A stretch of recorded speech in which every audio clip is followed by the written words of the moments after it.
I think things are pretty much what they've been for several months now. The war is lost. The Ukrainians have been largely annihilated. The sad part is that President Trump doesn't seem to be aware of that. He continues to repeat these utterly fictitious numbers and assessments that I guess he gets from the intelligence community, which is part of the problem. I don't know, but I mean, the notion that I think he made a comment yesterday, well, 8,000 men died in the last month, and of course, most of them were Russian, but still it's bad.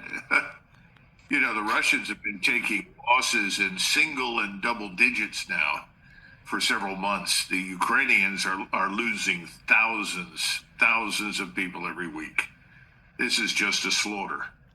And I don't know why President Trump doesn't recognize that and simply state the facts. The facts are Ukrainians have lost this war.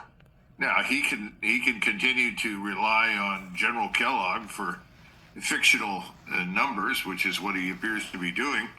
But even worse, he can conclude that Russia is losing, according to General Kellogg, because the Russians haven't marched into Kiev. The Russians haven't crossed the Dnieper River yet.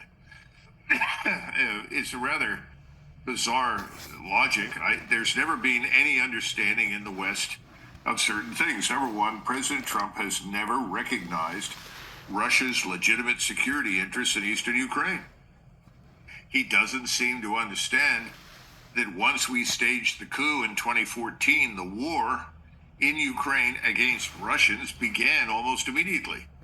And that war continued to rage for years until finally the Russians said enough is enough and intervened in eastern Ukraine.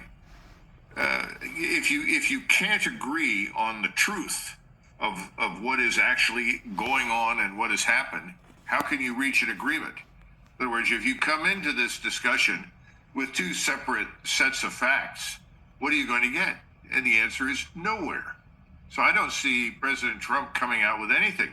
The other thing is that we're not in a very strong position because, as you pointed out, Clayton and Natalie, earlier, we have led this war against Russia. All you have to do is go back to Biden. And now President Trump sounds just like Biden. Biden said in March, we've got to break Russia. It's not enough to harm Russia. We have to break it, destroy its economy. We've got to rubble the ruble, remember? And then ultimately we've got to get rid of Putin. Good Lord. What more do you want? When is Trump going to step forward and say, listen, I disavow all that nonsense? I'm not interested in doing any of that.